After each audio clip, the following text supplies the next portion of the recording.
Welcome to the Web3 Gamer podcast, where we cover the frontier of Web3 gaming. You might not have been early to Bitcoin or Ethereum, but if you're watching this show, you are early to Web3 gaming and might have a chance to make it. Not financial advice, don't sue me. I am your host, Icy, and today we got, what's good, guys? It's TSG. Oh my TSG God, yo. on the show. TSG, man, how are What's you up? doing? I'm good, man. I'm good. Tired. I kind of told you beforehand. I'm very tired, but very excited to be here, man. I know we've been trying to make this happen for quite some time, man. I've been ducking, dodging, and No, weaving. no, There's no, just no, a lot no. that's been on my plate. There's been a lot on my plate, but I'm glad. I'm glad that we're finally here, and I'm excited for the conversation. You're a busy man, and I'm super excited to get some time and chat with you and learn more about your story and everything. Yeah, man. Before we start, I do have to give you a little bit of credit or share this with you. Your Gaming on the Block show inspired some of the content that I started doing with Web3 Gamer, because No way. I saw that you guys were doing a show and then talking about everything in Web3 gaming and then making clips out of it. And I'd been familiar with Wow. that content strategy, right? But seeing how you were doing it, I was like, oh man, that's so good. I want to be doing something like that. So Damn. yeah, your show, Well, I got goosebumps. Damn, it's crazy because we did that just as like, yo, I actually have goosebumps. That means so much, man. yeah. So thank you. Yeah, because when we started, no, dude, thank you. That's like, it's crazy. That gives us the push. Because honestly, like, truth be told, we started that. We're like, all right, let's do it. We didn't actually know, like, it was a weird one, right? Because Yeah. I knew Annie. I'd worked with Annie before. I'd worked with Will before, Hmm. but they didn't know each other. Yeah. And I forget I forget which one of them was like, oh, yo, let's do it. Yeah. And I was like, yo, look, I know this other guy. I know this other guy. We connected. And it was a very different time when we started. Like, I wasn't working at Illuvium. Yeah. And he wasn't like as busy as he was. Will was living in his old city. And like, Hmm. it's been crazy now that Will's kind of moved. So we haven't posted in quite a few weeks because we are like restructuring It's and trying to tough. figure out what the future is. Yeah. Because Garrett, like, definitely, like 100% we are continuing with that. Yeah. It's just how and what capacity it's going to be a thing. But yeah, when we started, we didn't expect it to like inspire people, to be honest, man. We were kind of just like, all right, let's get together and catch up and share our thoughts. Yeah. No, So no, that's awesome. it's a good show, man. And I was like, man, I want to do something like that. Thankfully, I tried to change up the format a little bit. We have our own unique format, but no, it's a Yeah. super pleasure to talk with you today, man. So I mean, I'd love to, if you could just start off with just a little bit of the backstory, your backstory, like how you got into crypto, how you maybe even Yeah. started on YouTube. Like what's your story? Yeah. Yeah, cool. So my backstory with crypto was the Roni Rona. And so I actually have a bit more of a different backstory than I think most do. Okay. I didn't get into crypto. I got into traditional stocks Okay. and equity. Yeah. I'm surprised. Like, people might not believe this, but I'm actually very, very risk adverse. Like, I am Okay. very, very safe. Yeah. A lot of my portfolio is in like the S&P 500, and a lot of people are like, yo, what the hell? You're so young. Like, yo, take a bit more of a risk. But I don't know. I like it. I believe in the tried and true. So Yeah. it was during that first crash when everything happened. I was clued up enough to know, like, yo, the opportunity is here. We Mm. needed to act on it. But Hmm. the only problem was I didn't have the capital. I wasn't prepared. Like, what do they say? Luck is when preparation meets opportunity or something like that. Yeah. So the opportunity was there, but I wasn't prepared. So I Hmm. wasn't lucky. Okay. And I promised myself at that point, I was like, all right, I'm not gonna let this happen again. Like, I have the information, I have the knowledge. Stop being like lazy, stop being a child, and actually like get on top of your finances. Like, you're a Hmm. grown man now. And Yeah. I was I had 20, a I was similar 27. experience. Yeah. Yeah, I was 27, and I was like, yo, you're a grown man now. Like, Hmm. like look after you. Like, I was getting married. I was like, yo, look after yourself. Like, look after your family. Yeah. Like, you've had it. And the thing is funny. I was like, oh, you've had enough fun. And now that I've started to look after my finances, I feel like I'm having more fun than ever. Yeah. And I'm like, yo, this is the real game of life, in my opinion. For me personally, at this point in my life, I'm like, this Hmm. is the game of life. But no, so during that time it was like 6 months to a year of just like stacking capital, Hmm. learning about investing, dollar cost averaging, understanding how to research, like do fundamental analysis on companies, Hmm. breaking down their reports, So I did all of that for like a year. And during this time, I'd be, again, one of the big words you learn is asset allocation or diversification. Mm-hmm. And I was like, all right, cool, crypto. Seems like it'd be stupid of me not to at least put something there. So I put Yeah. 5%. I started with 5%.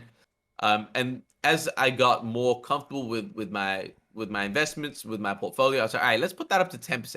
Because one of my homies was always like, we used to talk about money all the time, Mm-hmm. and he would be cussing me out because he was 100% crypto. Yeah. He's like, yo, stocks are stupid. Like you don't need stocks. And I was like, oh, but I mean that's what I do. Yeah. And he'd always laugh. He's like, yo, 5%, give it a couple of months. And then it went Yeah. to 10%. Yo, give it a couple of months. It was like, yo, 15, 20, and it kept on going up and up and up. But I think the benefit of me doing that was it actually, again, this is why I say I feel like I'm different from a lot of other people that Mm-hmm. jump straight into crypto. Mm-hmm. Because the bear market really hits them because that's all they know. They're like, oh shit, it's gone 80. They've never felt anything like that before. Yeah. But having that 5% in crypto, it's like, oh, stocks went up maybe 2%. Crypto went up 15%. Stocks went down 3%. Crypto went down 30%. It's like, Yeah. oh, It's very reflexive. having a smaller yeah, but having a smaller allocation is like my emotions kind of got like an understanding of what's going to happen, like what this world is like. Okay. So as I kept on upping the my position, my allocation, I was like, oh, this isn't shocking to me. This is I knew what I was getting into, right? Because I had I think it was like 6 months, Mm-hmm. and that's not even that long, but 6 months of like smaller allocations before I really got to that 50% allocation where I found Illuvium, and I was like, all right, that's the high risk play that I want to get into. Mm-hmm. And yeah, like it was just that's how I got into crypto. Honestly, it was just Bitcoin, Ethereum, like again, super risk adverse. Yeah. And then I kind of saw Illuvium. And like based on the research and the things that I was doing, again, not financial advice, but based on the things that I was doing, I was like, this seems like the like least this seems like the least most risky option. It's like the Interesting. upside is super high.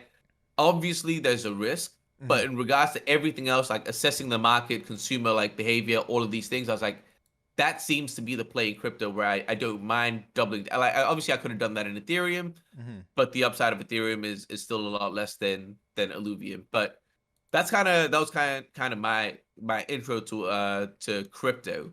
It was like majority stocks, and then kind of as I got educated and comfortable with it, getting into it. But yeah, my homie was always telling me like, "Yo, ICO this, like I whatever," like, and I was like, "Yo, okay." He's like Like I believed in it. these Ponzi food coins, man. Yeah. Like I always believed in crypto. I mean, I'll say I always believed in the concept of crypto, especially Okay. Bitcoin. Okay.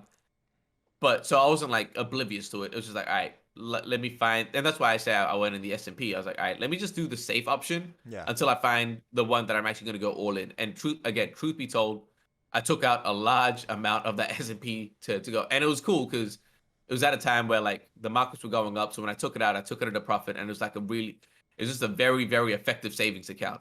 Nice. That's the way I looked at it. Yeah. Yeah. Nice, man. So I want to go back a little bit, because I definitely want to talk about like how you found Illuvium and like what it was Yeah. about Illuvium that attracted you.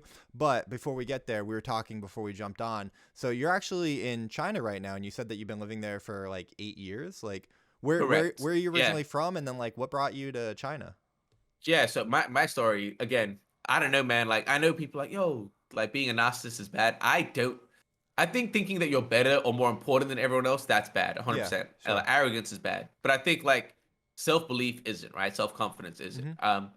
And so what I'm about to say might come across as crazy, but it's just and I think honestly, I think you might feel the same way actually. Um, but I was born in Singapore, Okay. to a house of like Indian parents, Okay. and then I moved to Australia and grew up in Australia when I was 5. Mm-hmm. Um, and then I moved to China like again 8 years ago when I was a grown man. But me growing up, that's kind of my backstory. Yeah. And the reason, like, what I'm gonna say is, I actually feel like that's been my superpower compared Okay. to a lot of other people. And I feel like when I say this, you're gonna understand this because in your household, there's a high. I'm making an assumption here, but there's a high chance that you had a very like Asian upbringing, Mm-hmm. and that means that we could understand the traditions and the cultures and the values of the East. Mm-hmm. But growing up in a Western country, we also understood how to assimilate and communicate and the value system of the West. Yeah. So when we are talking business, when we are talking different things, especially like making friends, making content, being able to find that balance of relating, not coming across as arrogant, but like it's a real like again, I got goosebumps. It's like me living in China for 8 years. It's like I see a lot of like the tourist Americans or Yeah, like the yeah, very I've never let like English people like, but this is the first time I've left the country, and it's like, yo, you see the way they treat yeah, the yeah. other culture. They're like, it's like this is something so crazy, but even something is like going down to the shops and seeing like restaurants Hmm. that have like the massive fish tanks Hmm. where you actually say, I want this fish. People lose their mind over Yeah, that, and yeah, I'm like, yeah. yo, that's such a like, and it's just things like that, right? Well, so So but that's what kind of but my what story, yeah. what what brought you to China from Australia? Like, did you Oh take man, a did you take a that, job out there, or would you go there for school, yeah. So or? that's another long ass. That's Okay, not really too long, but it's a long ass story. But I used to okay, be a So my actual experience in life has been being a salesperson. Like I've okay. worked in Apple, I've worked in Oh, cool. like high end fashion. Very Like my cool. first job when I was 18 out of high school was high end fashion. I don't know how I got there, but I finessed it. So like I've always been in like I wouldn't say top tier sales, but Hmm. high level sales for sure. Got it. Um, and I was one of those people where for fun I would research sales. Like I would Hmm. research like because truth again, I used to get bullied and shit. I didn't look the way I did when I was younger, Yeah, especially growing up brown and yeah, white. yeah. Like I used to get bullied. I didn't know how to communicate, Hmm. so I actually had to learn how to communicate by reading books. It's like yo, how to do this, how to Of do that. course. Yeah. So I actually took the time to learn that stuff. So I became pretty good at sales. Yeah. And one of my last official sales jobs was being a travel agent Okay. when I was 21. And so I was a travel agent, pretty much learning about the world, learning about different places, how to travel, the best ways to travel, organizing holidays for people, convincing them that it's a better thing to do than to, not even convincing them, but like I won't say convincing, again, a sales thing. We're not Yeah. convincing, we're highlighting the value of it. Of We're course. highlighting the value of seeing the world rather than working like full time and things like that. Yes. And so we learned all these skills, and we were around people that were always traveling. And in that 1 year as a travel agent, the company themselves, in my first year, paid me to go to South Africa, Kenya, Tanzania, Germany, Czech Republic. Where else? There was one more. Oh, Amsterdam, Netherlands. Like Indonesia, Hmm. and like That's so. There's cool. like yeah, like it was a lot of places in 1 year as a Yeah, yeah, 21 year old. yeah. And I was like, yo, why? If I'm convincing people if I'm highlighting the fact that people should travel, why would I not do that myself? Of Like, I course, can of always come course. back to this job. And Hmm. again, I'd be more valuable to this job if I did travel Yeah. and then come back with real life experience instead of just computer experience. Hmm. So yeah, I did that. I traveled for like 6 to 8 months, just Hmm. like going off. Um, I did like this one of my favorite things I've ever done in my life. But I did 3 months in Nepal, like in the mountains, like Everest, and just like living out in Yeah. the mountains for three That's months. amazing. Uh, it was dude sick. Yeah, I bet. But yeah, so when that happened, it was like always the plan. One of the things I learned as a travel agent, once you're done traveling, or once you run out of money traveling, go over to China and teach them English, Okay, make some okay. money, and then keep traveling. So that was one of the hacks. Very cool. But I got to China. I was bad with my money. I was spending all of my money, and 1 year of staying in China is now turned into 8 years. I'm now married here, and Yeah.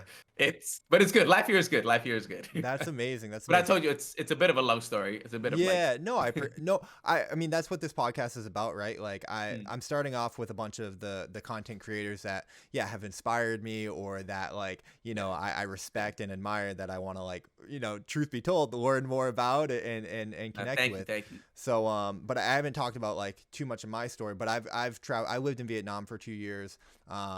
Like I've got, different experiences like that as well. And when you travel, it's just it broadens your worldview, right? Because you do get to see Exactly. other cultures, and it does take you outside of the little bubble that you're in. So that's super cool. I always Mm, love hearing about that, and it's also like not surprising that really interesting or talented people often do have these travel experiences, because that's one of yeah. the things that can give them experience and make them interesting. Yeah. Cool, man. Cool. So, all right, got into crypto, through the pandemic. You're out in China. You ended up finding Illuvium. What was it? I have two questions here. Like, what was it about Illuvium that, like drew you in? And because you started making content specifically on Illuvium, right? Or did you want to make Man, okay. content on other things? Yeah, I wanted to make like if you look at my channel, even today it's called TSG, Illuvium, and NFT gaming. Yeah. Like I want to make things on NFT gaming, but like man, I'm gonna like give flowers while I'm on here. Honestly, I don't do this too often, but Yeah. like I love Gary V. Like I Yeah. love Gary V. Yeah. I Yeah. know people might like him, I'm a might not big like him, Gary whatever. fan.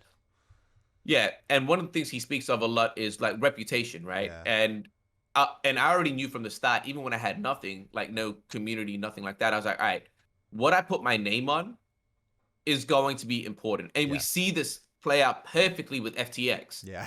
It's like a lot of like the bigger guys, and I know it's not their fault, but I mean like Andre Jake, Graham Stephan, all of these guys being sponsored by FTX and putting their name out. It's like whether it was intentional or not, that's an internal battle you're gonna have to fight now. And Yeah. that's Yeah. like I'm trying to avoid any of that shit at Yeah. all costs. So Yeah.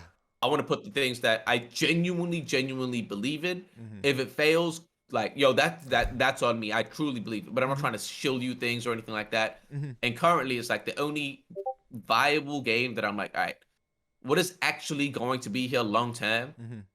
It's Illuvium. Everything else, I'm like, all right, man, this could be here for 6 months, but I'm not. And when I started making content, I was making like again, like I was making enough money from I was doing like 2 jobs, Hmm. so I was making enough, and I was Hmm. like, all right, I don't need to make money from content. I'm doing this out of passion Yeah. and Yeah. fun, and to actually build an audience. So Yeah. in my mind, wasn't like, yo, let me chase virality. Let Yeah. me like, I was like, dude, that can chill as long as Yeah. I build like trustworthiness and a reputation in the space. Hmm. I'm down for a slower build, and so I wasn't rushing to do like a. I'm not gonna name names, but I wasn't rushing to kind of like grab onto these projects that I knew Sure. were getting views, but I'm like, it doesn't.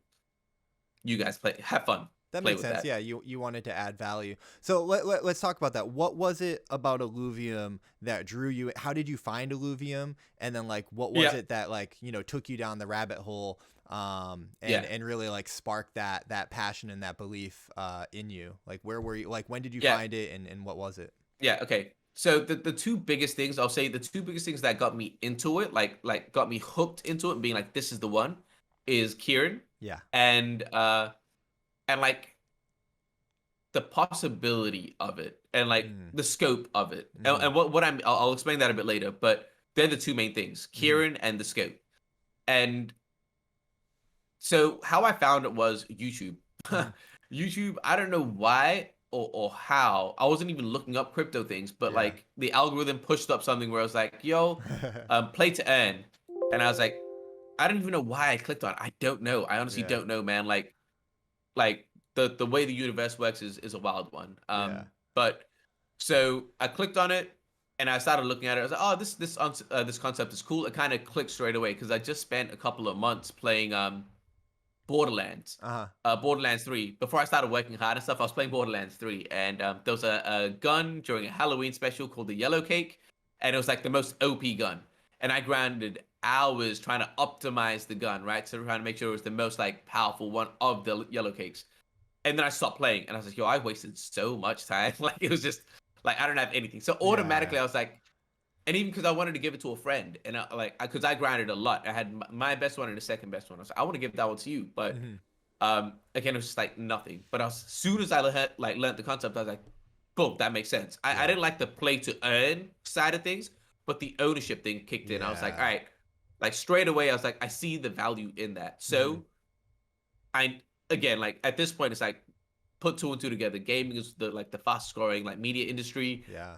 There are more people gaming every day. It's just like you see it like esports is growing, and it's like, all right, you know all of that. You know there are more people coming into this market. Mhm. Do I believe? So then the thesis becomes: do I believe that this change is going to be sustainable and actually going to be permanent in the future of gaming, or is it Mhm. just a fad? Mhm. In my mind, the way crypto's going, the way ownership's going, the way the world is going, it's like I don't know why, but it seems logical to me that people want to own more things in the future. They might not right now, they might fight back against it right now, Yeah. but in the future, I see it winning out. So Absolutely. I found, yeah. So I found that the play to earn thing. I looked up the games that were all pretty trash. Yeah. Um, and then that's when I started to, again, as any normal like millennial would do who understands YouTube, would start typing in most expected, Mm. like the best upcoming play to earn games, and I'd watch a whole bunch of the videos, and always number one or number two always was Illuvium. It was Illuvium and Star Atlas. I'm actually going to tell you the whole story. I feel comfortable with you, so I'm going to Yeah, tell you I the love entire it. I story. love it, man. Yeah, Come on. yeah. And I don't mind. I don't know about your time, but I don't mind actually going a bit longer with you. Let's I'm go, actually enjoying baby. this. Yeah. So the 1 and 2 was always Star Atlas and Illuvium. And at this point, I talked to my friend about my 100%. His name is Dwayne. Like, yo, shout out to my man. Like, Shout out Dwayne. Yeah, good dude. Yeah, good dude. But so I asked him, I was like, yo, man, these are the two that I found. And he's like, oh, Star Atlas is dope, blah, blah, blah, blah. Started talking to Star Atlas up. I'm like, oh, cool. And I was like, what about Illuvium? He's like, oh, I haven't heard too much about it. I'm like, fair play. So I did a bit of research. And this is where like the business mind came in, right? Like the consumer behavior mind came in. I'm like, all right, cool. Let's look at Star Atlas. And this goes back to me being risk adverse. Let's have a look at Star Atlas. Let's look at the scope. Going back to the scope now. Let's look at the scope of this. They're trying to build out this crazy universe that like there's a working economy, there's a playing economy, there's wars, there's politics, like craziness. Yeah. Dope. If they could do that, fucking dope. Can I cuss? I can cuss, right? Oh, absolutely. Yeah. Like if they can do that, dope. Like that's amazing. That would change everything if they can do that. Yeah. But it's a very, very big if. Right. There's so many breakpoints in that I'm like, yo, one, there's been no real genre. There's been Star Quest or some shit like that. What's the Star Citizen? Yeah. Star Citizen is the only other, and that shit took 10 years, right? It's like it's taking a long ass time. And I'm like, all right. So if that's how long it takes that, pretty much replicating that plus blockchain, cool. Like that's gonna take a long ass time. I'm not saying it's impossible, but I see a lot of breakpoints. Yeah, it's like it's gonna take a very long time, a lot of breakpoints, and it's just like, is it still gonna be relevant? Because if I'm getting into it at the age of 27, I'm 29 now, but if I get into it at the age of 27, that means I'm 37. My life as a 27-year-old is my priorities are very different. It's like, oh man, I'm here to make money, I'm here to degen. Yeah. At 37, most dudes are married, they probably have kids and shit. It's like you're not going. It's just different. Yeah. So that's kind of the way I was thinking about it. And then I looked at Illuvium. I was like, all right, let me put that in second place for the time being, and let me look at Illuvium. Let me analyze it again. This is where I think my education and like fundamental analysis with stocks really came into play. I was able to break things down and actually like not just ape into shit. And again, none of this is financial advice. This is what I did for myself. So I looked into Illuvium and I was like, all right, let's look at this shit. Let's talk about the scope alone. They're trying to build an order battler. Cool. That's been done before. They're not reinventing the wheel. And who are the, and I think this is so important, but who are the competitors? Because we're building a Web3. You're not competing with Web3. You're competing with Web2. Yeah. So who are the competitors in that genre, the order battler genre? You have 3. Teamfight Tactics, Auto Chess, and Dota Underlords. Dota Underlords is a dead game. If you look at, they haven't updated it in years. If you look at Steam, it's a dead game. Like that's crossed off the list already. Then you look at Auto Chess. Auto Chess is different from Illuvium because it's a auto chess game. So it's like, yes, it's an auto battler, but it's more for chess. Right. So you can strike that off the list. That leaves you with one competitor. One competitor being Teamfight Tactics. And that has 8 to 10 daily players, 1 million daily players playing Teamfight Tactics. So, oh shit. Is my internet bugging? No, you're good. I got you, man. Oh shit. You're fine on my end. Oh no. You can't hear me. Sorry, man. No, you're good. You're good. China issues. You're good on my Am end. I robotic? No. Oh, cool. You're Perfect. totally All right, fine let me carry on then. Yeah. All right, cool. Let me carry on then. It's kind of robotic, but I'll hope it fixes up. All right. So, and then the last one, like I was saying, was Teamfight Tactics, right? 8 to 10 million players. And I was like, all right, I know the team and everyone has this grand like expectation of us beating Teamfight Tactics, which honestly, if we compare the game side by side, graphically we're already way ahead. Complexity, we're already way ahead. All we need now is a viable PvP, and I think we're technically a better product than Teamfight Tactics. But let's say again, I'm risk adverse. I'm going to play conservative. Always, I play conservative. Mm-hmm. Let's say we don't beat them. Mm-hmm. Let's say we're not even as half as good. Let's say we're able to only take 10%, 12% of their market share. Yeah. That's still a whopping 1 million daily players. Yeah. That's massive. Yeah. Right? And that's like being super conservative. And that's the way I'm starting to look at it now. Okay. I'm like, all right, that seems much more plausible than a Star Atlas. Okay. I mean, it seems much more realistic than a Star Atlas. Mm-hmm. Then you go into the whole the overworld side again. Oh, they're creating they're not creating an MMORPG. They're creating a Monster Hunter. Mm-hmm. It's an enclosed place. Again, I start doing the math again. It's like, all right, it starts to work. It's like, all right, it seems plausible. It seems doable. I haven't even considered actually taking the market share on that side because that's like not the main thing. But again, I've started to look at it. I'm like, all right, cool. All of that makes sense. And then I looked into Kieran. Mm-hmm. I'm Australian. I've got a brother. Me and my brother are like incredibly like high level at the things we do, and we're also like incredibly competitive. Yeah. When I hear Kieran speak, I'm like, yo, you sound like me and my brother. Like, I get it. Like the way you speak, the way like I get it. I relate. I'm Australian. I get it. I was like, I buy into it. And then the other thing again is like, all right, Kane. Kane is their brother, who's the founder of Synthetics. Yeah. And I'm just putting all of these pieces together. I'm like, that checks a big box. Yeah, it's like, is one brother willing to sacrifice the family's reputation? Yes. If it's just Kieran, I'm not saying anything about Kieran, but hypothetically, if it's just one person, if it's just Kieran, could he do some shit shady that could ruin Kay's reputation? Possibly. Then you add in Aaron and Grant. And you're like, all right, so now you have 3 brothers of Kane. Yeah. They're all experts. They all have different personalities. Are they all in cahoots to ruin the reputation of the family in crypto, where, again, I believe that that's going to be the future? Yeah. That seems kind of ridiculous. Yeah. Like, again, it seems the likelihood of that happening is going down and down and down, right? So, again, that's why I say it's like, what I said earlier, it's like the safest, riskiest option. And every buck that I'm checking, I'm like, do I want to get into a first-person shooter Web3 game? No, because the competitors are Fortnite, Overwatch, Valorant, Call of COD, Duty. Battlefield. Yeah, it's like, damn, that's who you're Take away Web3, building a Web2, that's just hard enough. You want to take over these guys? You want to do a sports game? Who are you fighting against? FIFA, Madden, 2K. You want to fight them? Yeah. Go ask PES. Go ask Pro Evolution Soccer how that's going. Right? They've been in this shit for a long ass time. So, and I was like, none of that shit made sense. So that's kind of why I'm super like, and again, that's why I say I'm very, very bullish on Illuvium. And I think Illuvium's actually going to be here long term because there's space for them long term. There's no one coming in trying to take their shit. And like, it's kind of the door's wide open. It's like, yo, there's one competitor. Yeah. Fucking take 10%. Like, you're chilling with that. Sorry, that was a long ass thing. But, no, I liked it a lot. Because I mean, that's like a great video in itself. Like your thesis on Illuvium, if you haven't made that video yet. I will do that. That's a very good idea. And I like hearing that because you clearly did your research and it makes a lot of sense, right? Like that thesis sounds really sound.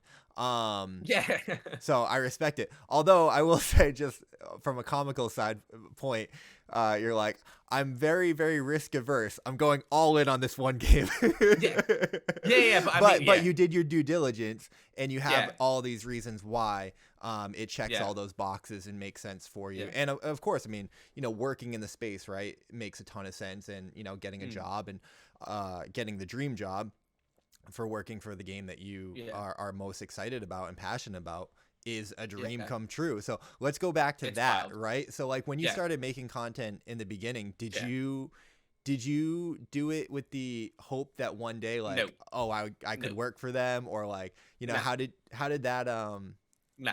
Yeah, so no plans of that. It's funny because we talked. I think we said this before we started recording, but I like you said you started recording in January, right? You started making content in January. Yeah, I started making content in February. Yeah, not that much longer. Like, it's been a wild ride, man. So far, dude. It's been mental. I've told my wife, I'm like, it's been what 10 months? Yeah, 11 months. 11 months now, and I'm like, and I got a job 3 months ago. So I was like, since I started making content, it was 8 months or 7 to 8 months. And I was like, yo, my entire life changed in Yeah. 8 months, like Yeah. completely. And it's like, you're right, I made it. Like I made it. Like that's what everyone wants. Hmm. But no, when I got into it, I didn't actually. Again, I was making money on this as a teacher. Like I was doing very, like I won't say very well, but I was doing. Yeah. Cost of living in China is very low, so I Yeah. was doing well. Hmm. I was living comfortably, and when I made content, so again, I don't mind taking time with you, and I'm actually Yeah. enjoying this. No, So absolutely, man. yeah, There's no time so limit. yeah, cool. I've never actually done a super long form one, so I'm actually excited to kind of do Let's that, and I'm let's kind of do it, feeling it. bro. So Let's do it. yeah, so my the reason I started content, Hmm. right, was I saw the content that was coming out in around the Illuvium space, Hmm. because that was the thing that I was most passionate about. Hmm. And something that I found was, again, what I mentioned before, and you'll kind of see me weaving everything. That's why I'm liking this podcast more than That's anything what's else, because awesome you're about gonna see me weave podcasts. You everything. just, yeah, you Yeah. just flow. So going back into like why, like I said, that was my superpower of like understanding the West and the East, right? Hmm. I'd been seeing a lot of these content creators, and I was like, oh, when I'm looking at you guys speak, you're just one, Mm. and I can see that it's very clear of that. And I also understand tribalism, that Mm. someone is going to watch someone or like support someone that looks like them. Inherently, that is going to be the case. Right. And it's not prejudice; it's just like inbuilt like Yeah. survival, right? Yeah. And a lot of the guys that I'd seen were white. Nothing wrong with that, but Yeah. they were white. Yeah. And then a lot of the guys that I saw like me didn't speak like me. Mm. Nothing wrong with that, but they weren't native English speakers. Mm. They had like just different accents. Yeah. And again, that has a role to play. But I was like, yo, no one is out here with a hip hop kind of like that braggadocious bravado, that confidence, not arrogance, Yeah. but of like, yo, I'm the greatest. Yeah, I think yeah. you're the greatest too. Yeah. That kind of that balance of like, Absolutely. yo, you can't tell me anything. You can't. Who are you to tell me? Like, I didn't see anyone look like me, Yeah. speak like me in a native English. And I was like, if I could do that, I guarantee. Because again, man, I've done like some acting in my past. I've done Nice. comedy in my past. I used to be a professional dancer. Like Oh, wow. all of these things. It's like I kind of knew, like I had that vibe of like Hmm. I again, someone might say this is arrogant, but I knew that I was likable. I knew that it was easy to like me, and all I Yeah. needed to do was switch the camera on and just talk. And I knew that the things I was saying were like core to human beings. So like people want to be confident, Hmm. people want to feel loved. So it's like as long as I kind of present that, and again, the difference was I was making money, Hmm. so I wasn't trying to shill you anything. I Yeah, wasn't. yeah, And yeah. go back to Gary V. I wasn't trying to jab. Yeah. I wasn't trying to hook. Sorry, I was jabbing. I was Yeah. giving. Like Yeah. whether you like me or not makes no difference to me. I'm just giving, Yeah. right? I just want to update people. I want to do this shit in a way that I'm not taking from you. Hmm. And people resonated with that. And so I was just making content to like, at that time, my main goal was let's build that TSG brand. Hmm. Like, don't worry about money, don't worry about anything. Build a reputation. Yep. So in the next honestly, in my mind, I was like, in the next 3 to 5 years, Yeah. then leverage the brand. Yeah, I wasn't yeah, thinking so short term. I was like 3 to 5 is the minimum. Then I leverage it. It just so happens that, again, it goes back to me being likable, me being Yeah. like able to kind of perceive opportunities in the market. I was able to And also position just myself creating good well. content, right? You were creating, Yeah. fantastic content, and that stood Yeah, out. you know? that's again, like I feel, I tell my wife this all the time, but I feel like I was made for this. Like by happenstance, by like luck, or just I don't know, man. Like again, me being a dancer means that I understand audio. Mhm. Means that I like we used to edit dance videos, Mhm. which means that I understand how to cut at certain times, how to actually like hold people's attention. Like this is Yeah. things that we already kind of knew instinctively. Yeah, yeah. I'd also randomly, again, shout out to my brother, dude. Do you know much about like? Are you big on hip hop or anything like that? I'm a big hip hop guy. Yeah, Okay. Do you know Russ? of course I know Russ. Yes. Yeah. So, So, you know Russ Hus- at Hus- Boogers. Wait, Russ, what? At Boogers, like Russ's best friend. Oh, I don't know. No, I don't know his Okay. best friend. But anyway, like my brother is like, oh, so you know, like my brother's shot for ASAP Ferg. Okay. My brother's like, just recently shot for. He tried shooting for Russ, but got to Boogers. That's awesome. So like Boogers is Russ's best friend Okay. for like ever, Nice. and like they're actually working like closely together. Like Boogers is, I don't know if I'm allowed to say this publicly, but I mean whatever. Boogers is actually asked my brother to come out to to live with him and shoot him 24/7. Like my brother's like Nice. killer at this shit. Yeah, And the yeah. reason I bring him up is like there was a random semester in university, man. I don't know why. We were all studying econs. I Yeah. don't know why. But again, the universe. Me, my brother, and my homie Steve. Again, shout out Steve. He's never gonna watch this, but um, we took a film class Mhm. for no reason. Mhm. We like my homie Steve was studying like biology or some shit like that, and environmental science is what he was studying. He had no right to take a film course, and me and my brother was studying econs. Yeah. So we're like, there's no right for us to take a film class, Mhm. but we took it. And again, all of those skills now translate into this shit. So again, I used to do drama, like I say, like I wanted to be a drama teacher at one point. I did stand-up comedy, and it's like, oh, the public speaking, all of Yeah. these, sales, everything, like every little random piece Yeah, of yeah. like experience in my life, it was like, boom. So when I saw everyone doing it, I was like, oh, your editing's not that great. Oh man, you could have presented this in a better way. Mhm. Oh man, you don't know how to story tell. Like if you had done that. And again, I was like, I can do this shit better than everyone else. Yeah, And again, yeah. that's just the competitive spirit. And I know that's in like not factual, Well, I but just the think competitive side is like I have to feel that. I think there's a really great takeaway there from two angles. One, you saw it from a strategic like business mindset point of view of like, oh, I see an opportunity here where I can add value or I can do something, you know, slightly better, X, Yeah. Y, Z. And then two, from like a personal skill set standpoint of like, oh, like I have the, you know, the competence and the confidence to be able to do this. So, Yeah. like that makes a ton of sense. And I think that like, you know, we're out here being content creators. I think that those are valuable takeaways. And I had a similar journey of like, yo, am I really good enough? Can I do this? And it's like, well, yeah, fuck yeah, why not? Like, why not, right? You know, you're just putting yourself out there on the internet, and the people that like you are gonna like you. The people that don't. That's fine. And that's one thing that I love. Who cares, man? Absolutely. Yeah, who cares? And that's one of the things that I love about Web3 and crypto and like the ethos of it is that, you know, this is for everybody. You know, we're all in this together. It's a more fair, open, transparent, you know, system for everybody. You know, there's no censorship resistance. So there's like kind of an inherent abundance mindset in it. So no, man, I think so. Yeah, not all the time, but I do think so. Yeah. Yeah, right. There's like built-in scarcity in tokens, except that we've got, you know, billions of them. No, but I mean, you know, yeah. is what it is. But that's cool, Yeah, man. yeah. So like, what was that like? Like, take me back to getting, you know, did you reach out to Illuvium or did they reach out to you? And how did that kind of For the job? yeah, how did that come about? Yeah. So what happened was, like I said, okay, so again, this is just about being smart, Yeah. right? Not about, I wouldn't say being smart. That comes across bad. No, it's just about being like strategic. strategic. Yeah, it's just about being like perceiving the opportunities. That's all it Yeah, is. It's yeah. like actually being super random. I'm gonna go on a slight tangent. Love it. But this is why I hate insecurity, because being insecure means that you're too busy worrying about what other people think about you and thinking about the inside. Yeah. That time could be spent actually being okay with yourself. Yeah. And actually perceiving shit outside. And actually, Yeah. that's what's going to make a better business person, Mhm. or a better human being in general. Because if you're too worried about yourself and like, what are they thinking about me?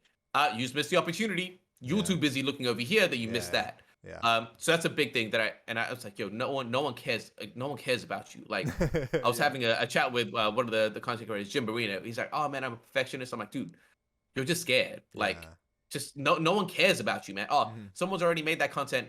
So what? There's millions of love songs. Someone's already said the same shit. Yeah. No one cares. Like, Right. just do your thing. Yeah. Going back to that, so the opportunity that I found, because seven videos in, I found a not a loophole, but an opportunity. The Illuvium was having their 3 months, at the time it was 3 months, their quarterly election for the governance. Right. And I was like, yo, Illuvium is a governance token. Mhm. That's like a big part of what they're doing, but they're not highlighting that at all. At all. And now we have this election, and I'm seeing all of these people, and I'm like, all right, I see the Santiagos, I see the Kierans, I see these big names, and I'm like, oh, they don't even need to say anything because people know who they are. Yeah. But then I see a whole bunch of these smaller names. I'm like, I don't even know who you are. Yeah. How, like, the audacity that you think that you're going to get elected Right. is baffling to me. Yeah. It's like no one knows who you are. And you're writing this massive thing about who you are and what you've done, along with so many other people. Like, who the hell is going to read and what? Like, it's just the audacity was baffling. And I was like, all right, cool. The opportunity that I see is let me do these interviews, let me do video content where I come up with set amount of questions. And in my again, so in my mind, this is how I broke it down. It's beneficial, and this is how real winners just think. Yeah. It's beneficial to the actual nominees. Yeah. Because the unknown nominees get a chance to show their face, makes them more likable, presentable, and they're able to actually speak. And it actually gives them like a unique thing where they can advertise their thing, they can share, they can market their own video to actually get a better chance, right? So it's better for them. It's better for the community because the community is now more well informed on who they can vote for. Instead of just going for popularity and choosing the biggest name, there might be a smaller person that actually represents them more. So it's better for the community to be more educated. It's better for me because it just gives me content. Yeah, it's great content. It won't do crazy views because the interest isn't high, but it's valuable. It's content. It's valuable, and it serves the game. It serves a purpose. And there's like multiple segments with multiple interviews. So yeah, exactly. And the last thing, and again, I wasn't stupid with this. Like again, the last thing was like, it's definitely beneficial to me because I am now getting into conversations with all of the people that are going to be in the council. Right. So whether they get in or not, I'm going to be cool with all of these guys. So it's like, for someone who's made content for seven pieces of video before this, for 6 pieces of video before this, I was like, I'm now cool with all the most intelligent people in the community. Right. If I need anything, if like I can just reach out and be like, hey man, blah blah blah. Like we're now on talking terms. And I was like, I'm not an idiot. I understand how it values like how beneficial that is to me. Yeah. But I'm like, all right, my mind was like, I don't want to be selfish. I need to find a way where it values everyone. And I found that.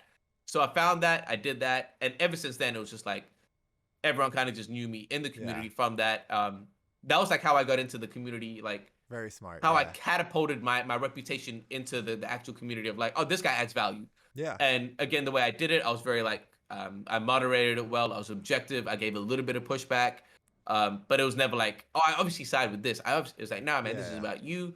Let me showcase, again, my skill is being a stand-up comedian of dealing with like these public things. It's like all of these things came into play.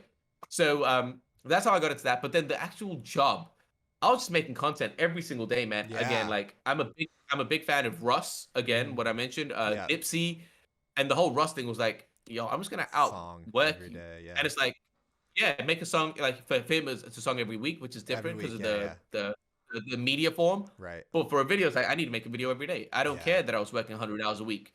If I don't make a video, I'm not going to win. Right. And it was just like, yo, just go. And that's why on my videos, I try to have my face on it all the time. And again, understanding the marketing side of like, yo, brand recognition. I'm going to be smiling. I'm going to be in the chat, making people laugh, shit talking, blah, blah, blah. So when they see my face and they associate my name, it's a positive feeling. It's just conditioning. But it's like, you can't do that once. You do that day in, day out, day in, day out. And that's just all it was just getting the reps in. I did that for a long ass time. Yeah. I was helping Dick, the community manager, quite a bit back end. And again, that's like from that first thing, I got in with the important guys. And then I was just talking to Dick, getting in, like helping out, doing a whole bunch of shit in back end. And just providing value, like straight for 7 months without asking for anything. Yeah. And then what happened was, being a teacher in China, there was 1 month in July, whatever, 2 months before September. I can't work that out. 2 months before September, we had a summer holiday. Right. I didn't get paid, which is fine because I had money saved. I was chilling, but I didn't have any salary coming in. Yo, why is my Bulbasaur backwards? Yo, I just realized that. Sorry. No, respect. You can't disrespect the Bulbasaur. Yo, my niece came. Yo, I'll fix that up another time. Whatever. Which one is your favorite? I gotta ask. Okay, so the whole thing is messed up, man. She messed the whole thing up. Shout out to TSGs. I'm a competitive. Yeah. I'm a competitive Smash Brothers player. Okay. So I'm actually like I used to be. I still think I am now. I've started competing again, but I'm the #1 Pikachu in China. Wow. But I also play Pokemon Trainer. So if you play Smash Brothers, you know that's Squirtle, Ivysaur, and Charizard.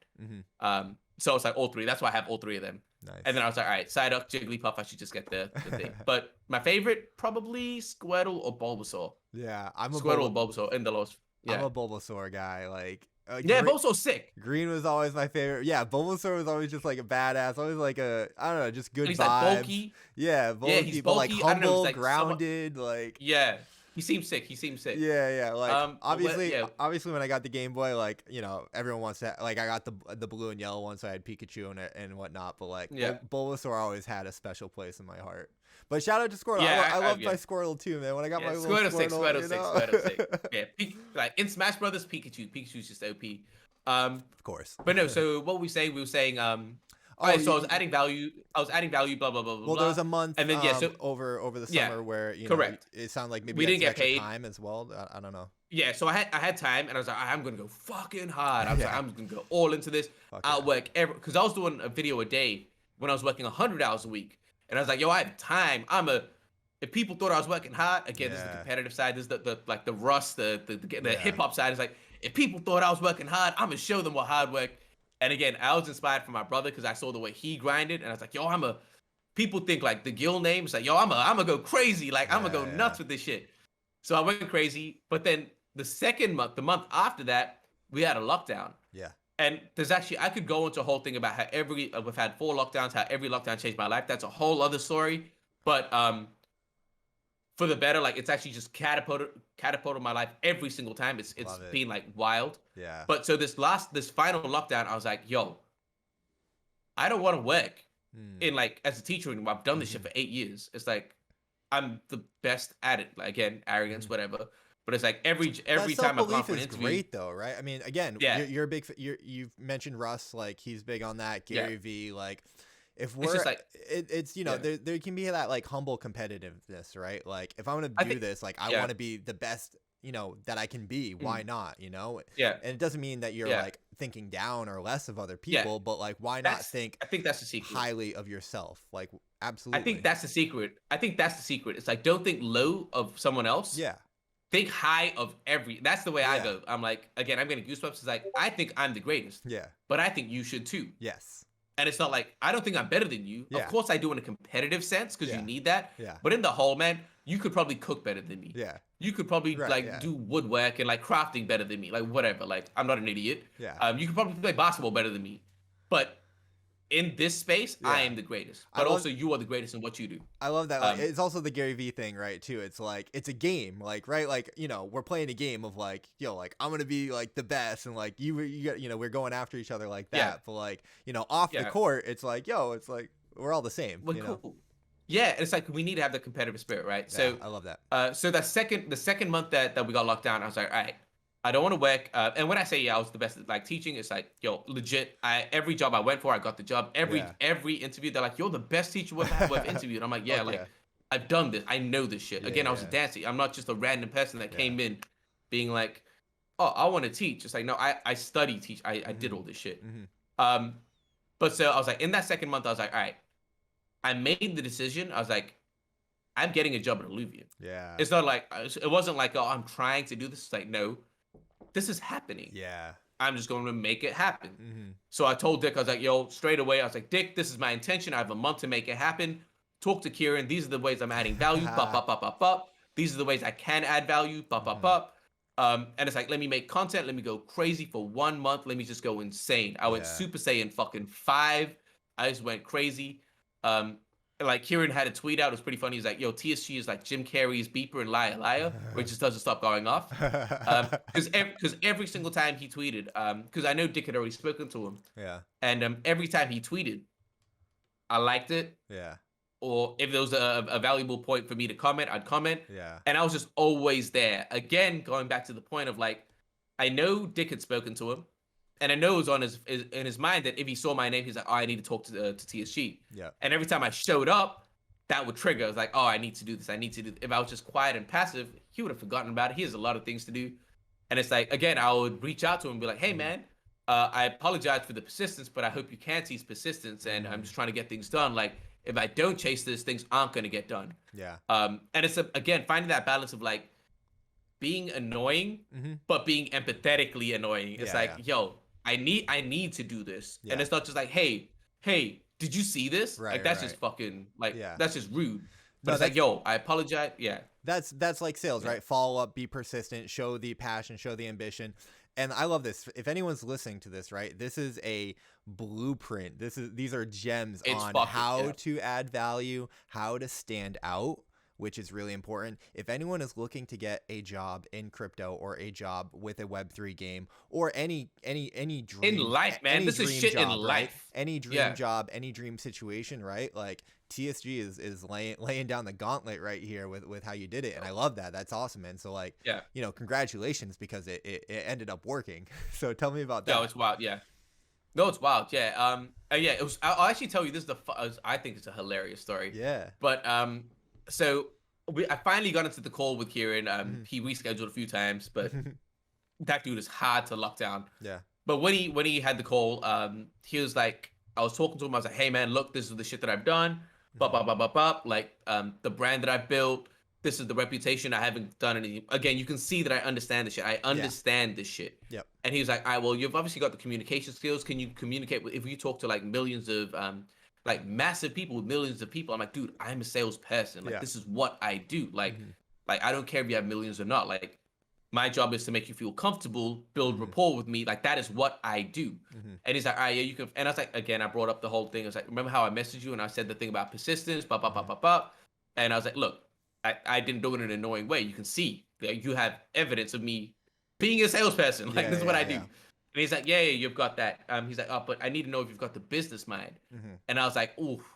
And I was like, that's the thing that I'm actually passionate about. I Yeah. Yeah. love business. I Say love building less. brands. And actually, yeah, I was like, I got this. Yeah.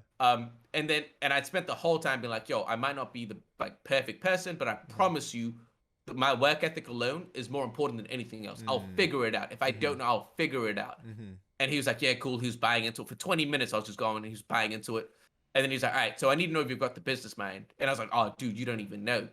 And and he was like, all right, so what I need you to do is write me a business case. And I was like, yeah, yeah, for Interesting. sure. Dude, I had no idea. At that moment, I was like, oh, fuck. I was like, this is the first challenge. I was like, I didn't even know what a business case was. Yeah. But I just spent the first 20 minutes telling him how good I was and how Yeah. like adaptable I was. Mhm. I wasn't gonna tell him that. Yeah. So I was just like, yeah, for sure, man. Absolutely. I'll get that to you, no problem. Bullshitting. I was just like, I'll figure it out. Um, and then he was like, all right, cool, get that to me. And again, me being the person I was like, I'm gonna outwork everyone Yeah. the same way my brother is. I was like, I'm gonna outwork everyone. I'm gonna get it to him tomorrow. Like Mm. within 24 hours, I'm gonna get it to him. I don't care about sleep. Mm. I don't care about food. Fuck the toilet breaks. Yeah. Let me get this done. Yeah. So I dropped everything. Soon as we got off the call, YouTube. What is a So it is business case? case. Yeah, how to write a business case. So I did a bit of research. I started writing it out. I was like, oh, business case is about benefit versus cost, so on and so forth. Figured all of that out. Um, and yeah, I legit spent like 12 hours on that shit. No, it was like, yeah, 12 hours, man. 13 hours. Mhm. 13 hours, went crazy writing it out.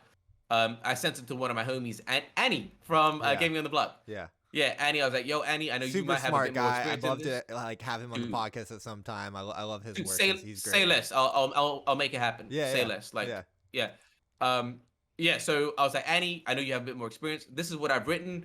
Can you just double check with it? And he kind of fine tuned. He's like, yo, just I won't go to the details of what he told me, Yeah. but yeah, he kind of fine tuned it and tweaked it for me. And he's like, yo, change this, bum, bum, bum, done.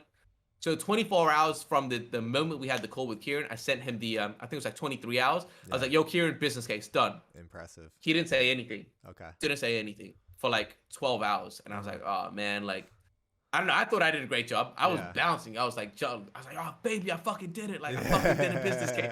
I was like, yo, it was an 8-page business case, man. Yeah. 8 pages in 12 hours. I was like, yo, I Wow. fucking did it. From not knowing what it is to like, Yeah. I was like, I fucking did it. And then so 8 hours, like 7 hours later, Kieran was doing this AMA with the ETH lizards. Mhm. Again, I knew that was coming. So what did I do? Put myself in position. I was like, started talking in the chat. Again, as long as he didn't even need to respond to me. Yeah. As just long as he saw my name, Mhm. he must have known that, okay, shit, I need to get back to this. Yeah. So maybe an hour after that, or 30 minutes after that, the AMA was done, I just got a group chat with him, Danny, the CFO, and myself, obviously. And he was like, yo, this is TSG. We're looking to bring him on as influencer manager. He wrote an amazing business case.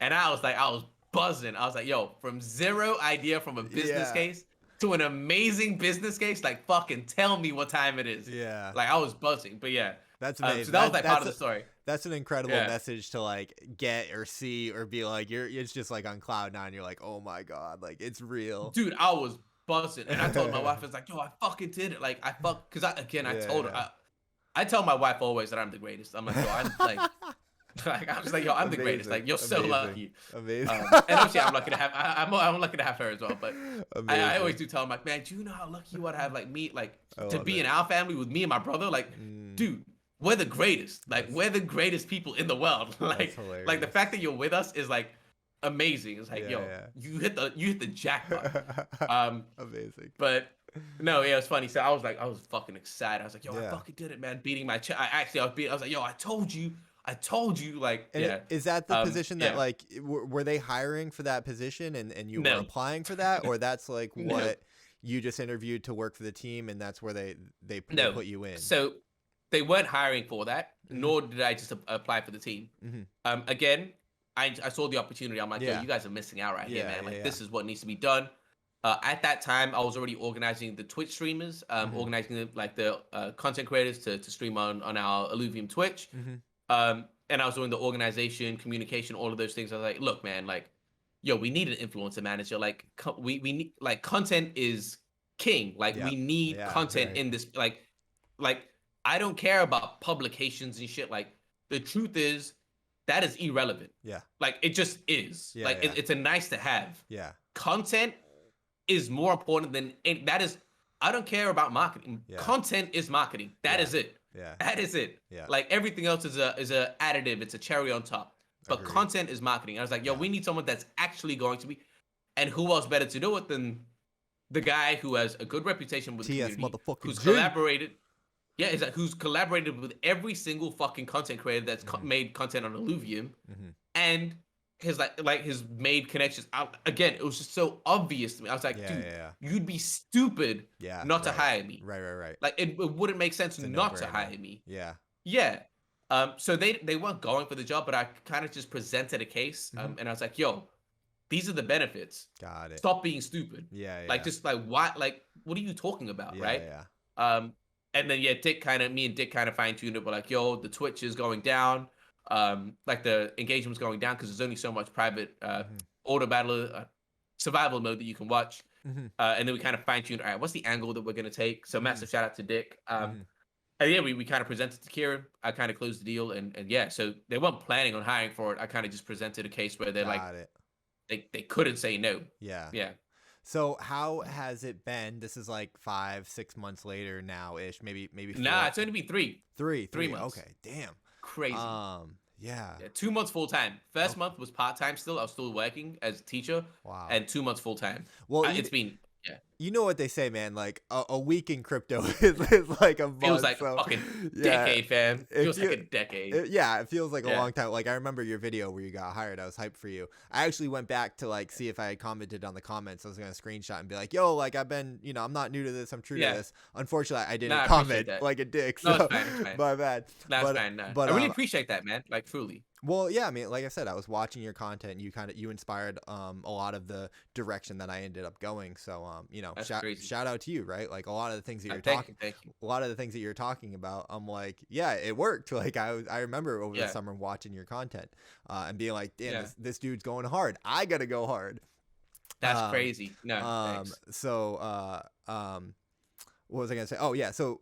Yeah, it seems like you've been there for a longer. But so 2 months in, I mean, first of all, congratulations, right? How has the 2 months been? What's it like working at Illuvium? And how's it going? Talk to me about it. Yeah, exhausting, what you can share. Yeah, tiring, exhausting. So it's funny. I'll actually, and I talked to Annie about this as well. You're fucking amazing at this, by the way. I need to give you the flowers while we're doing this. Like, this is by far the most comfortable I've felt on a podcast since doing this shit. So absolutely smashing it. I appreciate that, man. It might be just your lack of sleep. I don't know if I deserve the credit. It could be. But thank you, man. I appreciate it. I mean, it could be either or both, right? But no. No. You're smashing it. But So I talked to Annie about this, and I was like, "Yo, Annie, I've got this job at Illuvium now. I don't think I can go like all in and keep investing in Illuvium. I think like I need again, like start to be a little bit more risk adverse and balance out my portfolio. And like, yo, I can't be earning from Illuvium, investing in Illuvium, making content about like that's kind of like, yo, that's the definition of all your eggs in one basket. Yeah. But as soon as I came internal, I started to like see the team and actually see what was going on internally. I was like, yo, but I can't not invest. Yeah. Like these guys are killers. Like, and it's funny because it was at a time where the sentiment in the community was like, yo, when are things happening? Everything's a lot better now because they know Overworld's coming out and shit. Right. But it was at a time where like the bear market was really low. hitting them, and people were like, yeah, like it was like sentiment was down. And as soon as I came in, I was like, yo, if these guys could see what I was seeing, they would just shut up and chill out. Like, yo, they would just chill out. Yeah.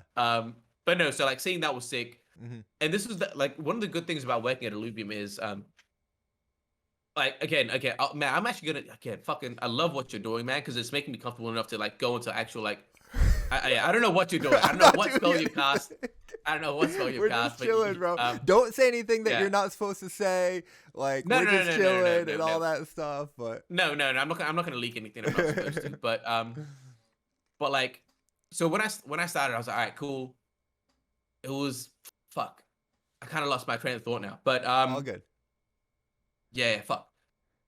So we're saying about how it was. You're seeing a lot of things that you were excited about, and you're like, "Yo, people, if you knew what I knew, you should just chill." But like, you started going into like, the past 2 months, right? It's been super exhausting. Yeah. You're working super hard. Yeah, right. I remember what I was gonna say. So like, yeah, coming into this again, I was so used to feeling like, yo, I'm the greatest, And the thing is, in China, people don't feel like that. Yeah. They just don't. People are very much like, oh, I'm just another person here. I just need to do my shit. No one walks around with that confidence. Like hip hop isn't like, I mean, it is, but it's very performative. I don't think it's actually like the core value of hip hop, the core like culture of hip hop. I don't think really exists in the like masses of culture. They like seeing it. They're like, oh, that's cool, but they don't get it. Yeah. So like, and for like a decade, I felt like I was the greatest. I was like, yo, every job I went to, I was like, yo, you're an idiot not to hire me. I'm the best. Yeah. But then I came into Illuvium, and this was the first time ever I looked around and I had to second guess myself. I was like, yo, these guys are really killers. I'm around real killers in this shit. Like, and one of the I had a meeting, like an intro meeting with one of the people in marketing, and she was just like, yeah, no, I'm the greatest. Like she said that about herself, and it was the first time in a while I was like, whoa, wait, no, I'm the greatest. And she was like, no, and I was like, oh, this is dope. Like this is a really cool environment because like people are really like they have that. But no, so it's been sick, man. Like, and a massive shout out to Kieran. Because I do know, again, full transparency, I do know that there were people in the community that were like, yo, is TSG qualified to be in this job? I don't think he is qualified. That is a thing that I know, and I'm not oblivious to that. I know that was a thing.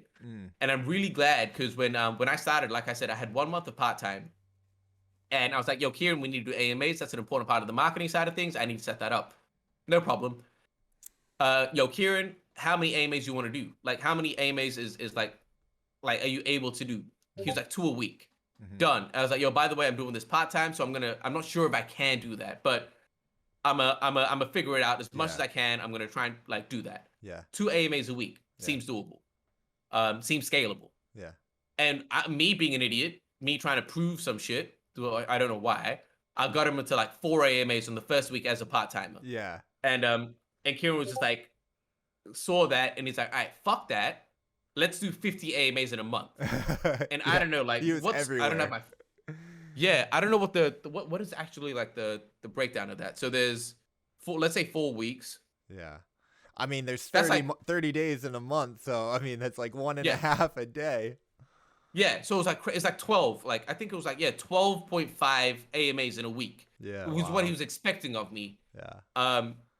And I was like, me being the person I was like, fucking let's do it. I was like, let me prove to these motherfuckers that I can do this shit. Like I'm about it. I didn't. I got it up to about like 30 or 40 or some shit like that. It's still a pretty high number. But I think what that proved, it was really good on, and I don't know if that was his intention, But one, it forced me to network in a way where I was like, all right, I need to set myself up in position as I am the influencer manager now. This is what I do. Everyone that I'm talking to, this is what I do. Look at the shit that I'm doing. Look at all the AMAs. I am that guy now. Yeah. It solidified my position. I It didn't also know. I like, didn't know that you were responsible for all those AMAs in that yeah, role. So shout out to you, man, because that you're was killing all it. me. Because That was I all feel like me. every day I go on YouTube and there's a new Kieran AMA or there's a new one That was the announced, and I'm plan. like, yo, these guys are everywhere. So that's sick, man. That was the You're plan. crushing it. Yeah, that was the plan. And so, and again, I don't know if that was his intention or not, but like it solidified me in that position. Yeah. And I think it shut a lot of people up of like, oh, I didn't know TSG was talking to this person. I didn't know TSG was talking to that person, and I wasn't. But it forced me to. Yeah. It forced me to. And again, it's like, all right, it kind of proved to everyone that like, yo, I'm about this. Like, Yeah. I can do this. And now we've scaled down. Like last month we did 12 AMAs.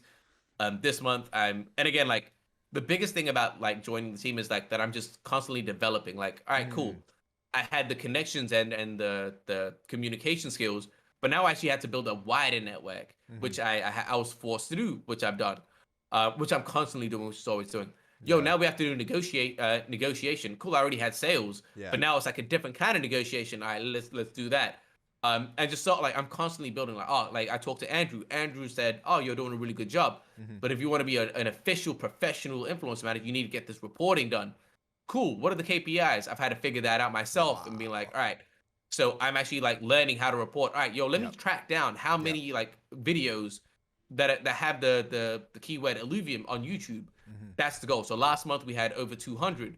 This month my goal is to do more than that, and that's kind of how I'm starting to gauge this shit and like, and like that's how I'm really gonna like build out and branch out. And so all of these skills I'm learning over time. And that's all the shit that's been happening, like working at Illuvium. That's the shit that I'm going through, and it's like it's the funnest shit. Like even like organizing campaigns, it's like, all right, like I've had to, like when Pokemon came out, I did a crazy, while everyone else was playing Pokemon, I was studying Pokemon. I was going on Twitch. On the day it came out, I was studying all the streamers that were streaming Pokemon. Clicking on them, checking out their average views, making a list of them, being like, all right, when the overworld comes out, when the game is polished, these are the guys that I'm going to reach out to. I've got a list of like over 100 people now. And I'm like, all right, it's like market research, doing things like that. Like that's like that Drake. That's like that Drake line. That's like, he's like, all my friends out partying. I'm just here making the music that they party to. Yeah, that they, like, that's exactly it. It's exactly it. It's like, that's that's exactly it. So that's what it's been like internally, man. There's a lot that I do that people might not see, and it's like, like I'm in voice chat a lot just because I want to be like talking to the community, but I'm always like working on the side doing that. And it's just been like, it's just a lot. It's a lot. It's really, it's super tiring, but it's fun. It sounds like a lot, man. I mean, yeah, it's super cool, right? It's a dream opportunity. And you know, that's like, you're only 2 months in. So to be having to already be going, you know, 100 miles per hour and then, you know, crushing it and killing it like you are, in my opinion, from what I've seen, you know, 30, 40 AMAs is wild, right? And then to have to do the back end work as well, like, because the KPIs, I'm dealing with that stuff on my own for some of the stuff that I'm working on. It's like, okay, we're doing all these things strategically and I'm executing and it's going well, but then you also have to, you know, prove it with the numbers. So you need to report it. Exactly. Yeah, you have those KPIs of like, well, you know, you got to be able to show the results. Yeah. And even like with like partnerships and things, it's like there's interesting shit that I've had to learn, man, of like what's the average CPM that a crypto sponsor is paying right now, right. All of these things, like understanding what's more valuable. Is it subscriber count or is it like just things like that? It's like, all right, so many people have a huge subscriber count, but their viewership is so bad. And it's like then that shows me that brand is chasing virality, not community. And it's like, how effective is that in influence, right? Like if we give them a call to action, how influential is that actually going to be? I saw that. I've seen that, and I was thinking about that recently too, right? Because there's a lot of big like subscriber counts, and then views are down low, and we've been talking about it a little bit on some past podcast episodes with you know, it's kind of just like we talked about bear market vibes, right? Axie Infinity really seemed to like drive, you know, a whole bunch of you know, it was like opened up the floodgates, tons of people came in, views were up, everything was up, and that's all kind of, you know, dissipated away. But I think that's I talked to Crypto Stash last week, and he's like, this is the most Mm. excited I've ever been for Web3 gaming, because Yeah. what anything worth building is worth building, slowly and organically, Yeah. and It takes time. and brick by brick. It takes time, right? Anything that's gonna last. It's like that other Drake line, here today, gone tomorrow. Like only the real shit's only the real shit's gonna last. Yeah. Yeah. There's wisdom in this super wisdom in his hip hop. Yeah. Like people need to understand that shit. Yeah. Absolutely. Yeah. 1000%, man. So that's cool, man. On one hand, I'm like hyped for you, right? Because it's a dream opportunity and you're working super hard to like get it and whatnot. On the other hand, I've been in, positions in life where like I had a job that I was like, this is my dream opportunity, and working super hard, but then like I ended up burning out and stuff like that, or the work life balance wasn't really there, and I wasn't me personally, I wasn't in a happy place or a good place or whatnot. Right. Yeah, that's not gonna happen. Like, how are you thinking about that, or how are you looking at that? Like, yeah. How do you feel that's gonna plan out for you? Yeah, that's just not gonna happen. In regards to, like, the fact that I say that just means that it won't. Like, I'm just not gonna allow it to happen. It's one, I'm just super lucky. Again, I think like the burnout I think Gary Vee talks about it, right? It's like I think burnout happens if there's insecurity. Like again, if you're not really like if it's not really what you want to do, if you feel like you have to do it, that's where the burnout comes from. Right. I love this shit. Yeah. Like I don't want to watch TV. I don't want to do anything else but do this shit. Like I love this shit. Yeah. Like I don't. Again, I was actually I'm still meant to be doing like a little bit of work at the school where I just go in, teach a class, and come back. I was just like last week, I just told him, like, yo, I can't come in like the entire week. Yeah. I just don't want any distractions. I was like, I just want to do this thing. I don't want to think about anything else. And also it's like again, I'll say it. Whatever your opinions are on Andrew Tate's, whatever it is, but like there was one thing that he said which I think is like super valuable. It's like, if you don't believe in ghosts, can you be haunted by ghosts? No, you can't. Right. Yeah. No. So it's like, if I don't believe in burnout, it's not gonna happen. Okay. Like it's just not gonna happen. Like what? I told you I slept 2 hours today. I slept 2 hours the day before as well, and maybe like I've been doing like 2 hours. Like it's just what I do. Yeah. And it's like what I'll do is I'll go crazy for like a week and a half. Yeah. And then I might need a day or two to just like not do this at all. Just play games, just like completely shut down and just relax. And then I'll come back to it. If you count that as burnout, cool. But it's like, to me, it's just like, yo, a break. Like I take a break and I come back to it. And again, like I love this shit, fam. Like I actually love this shit. Like building brands, like I'm trying to build a thing where like, and I'm still building the TSG brand. Like on Illuvium, it's the Taran Gill brand. Like that's me being like a professional in the space. That's what I'm building there. And then on the content side, I'm building the TSG brand, and I'm still doing that. I've started to outsource my content. Yeah. Speaking of, I actually need to get my content to my editor today. I haven't recorded this week, and I need to go crazy. He's gonna be pissed at me, but it is what it is. And I still want to like scale that up and do that. It's like, yo, I love this. Like, what else would I do? I don't get it. Like, what else would I do though? It's like, I just don't get it. Like, what other option is there? Well, like just sit down and, as much as I love my wife, like sit down and like talk, like we'll have a TV show on and she'll be like, oh, he's too short. I don't care. Yeah. I don't care. Yeah. Oh man, her nose is like, that's not important to me. I don't care.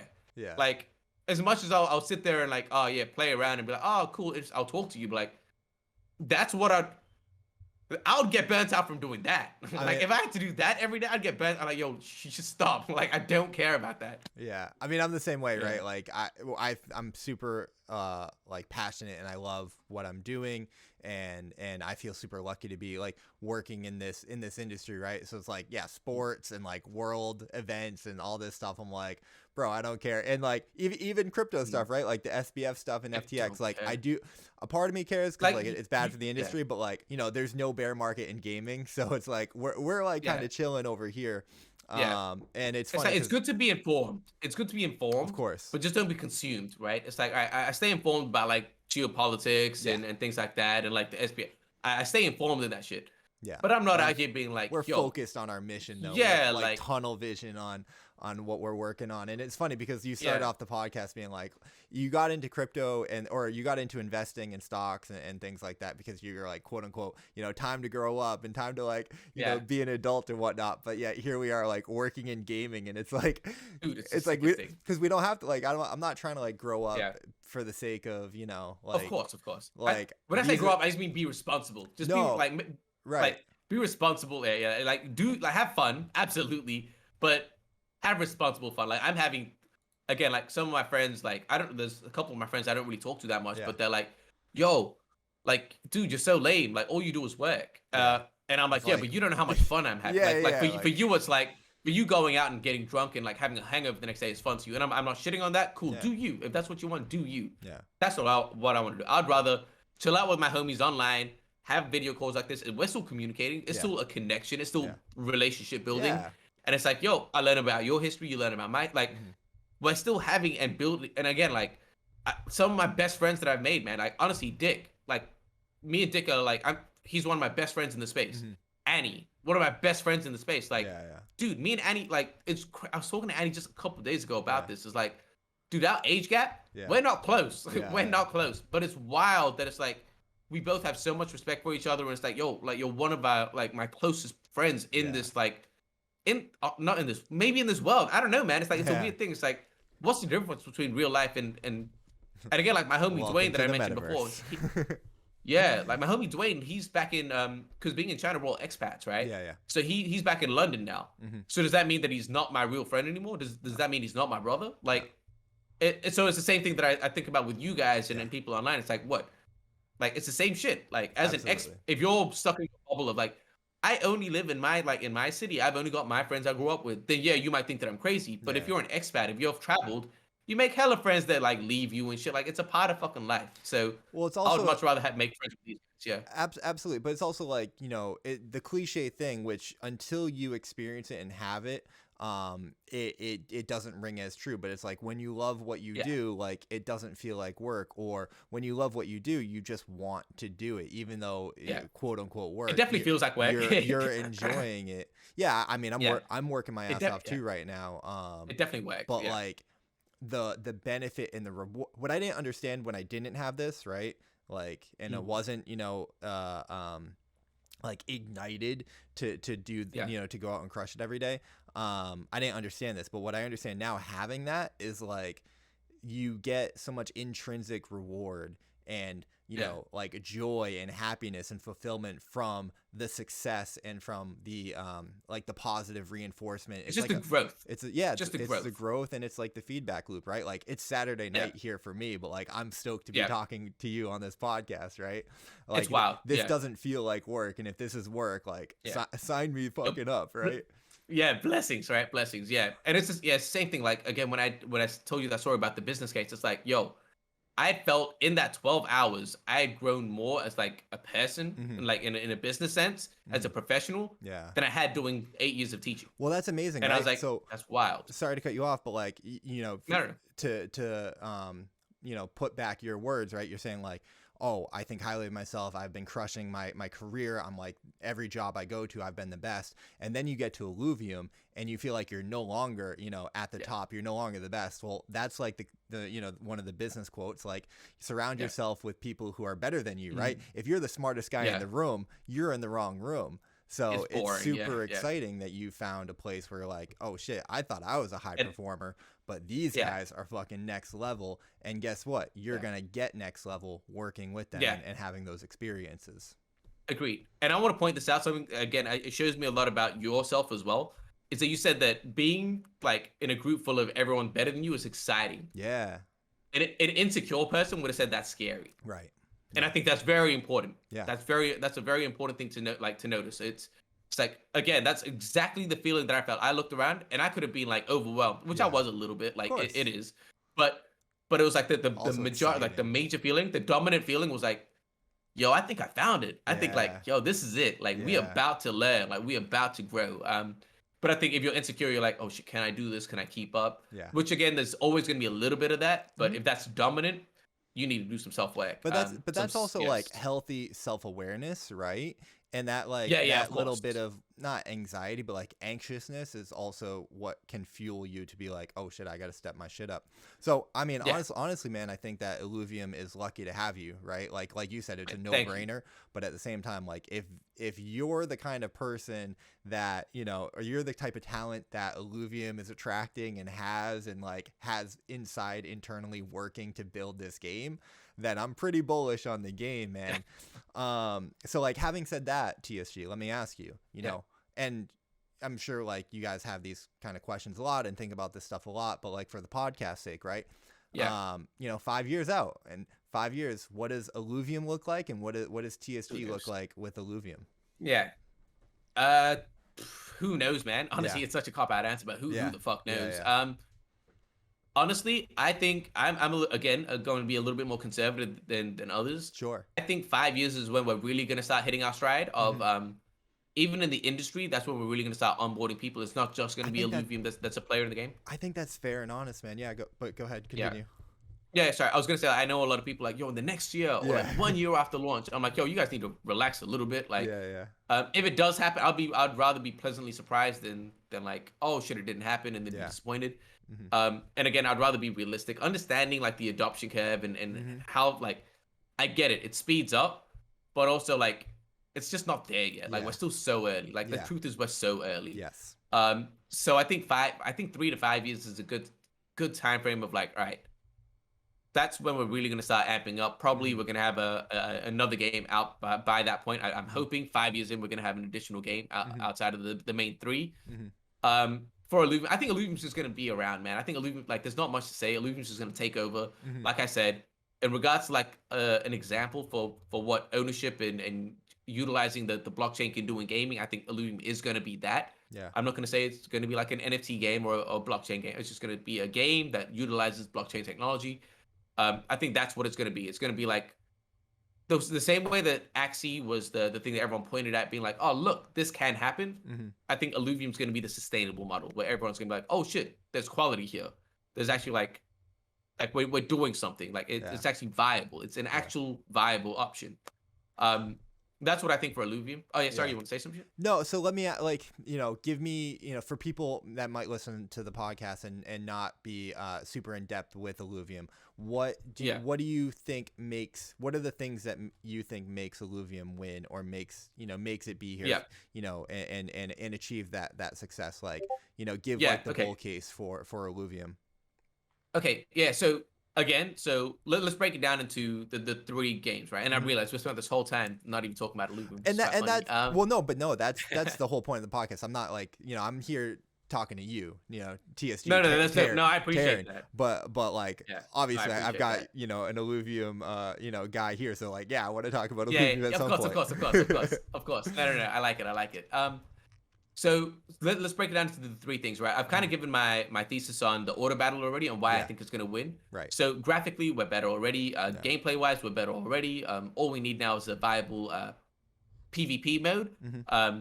And I think that wins. Right now in Teamfight Tactics, that has a lot of RNG, and it's like an 8 people kind of like unique kind of format. Hmm. Whereas if you have a 1v1, I think that's a lot more people can digest it. And as an esport, it's much more viable as well. Like a Hmm. 1v1 is a lot more viable than whatever the hell an 8 people mixing. Like, how do you even view that? How do you commentate Yeah, that? yeah. It's kind of a mess.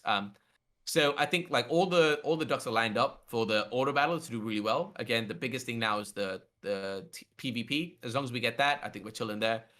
So I think that alone, again, like I said, if we can even capture 10 or 12%, that's a million daily players, Yeah. right? I'm not oblivious to the fact that a lot of those players are mobile Hmm. gamers for Teamfight Tactics, so that Hmm. we do need to move that to a mobile platform Hmm. if we do want that to win. Hmm. The overworld.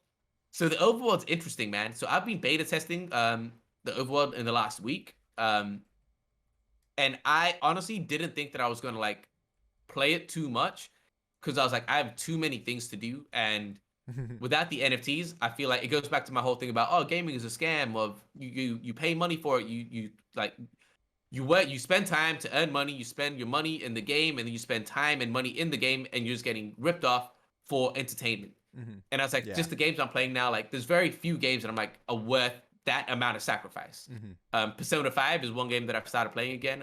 That is absolutely worth that sacrifice. That is an amazing game. Um, but outside of that, I was like, all right, it's not something that I'm down to do for like a FIFA or anything like that. I just Right.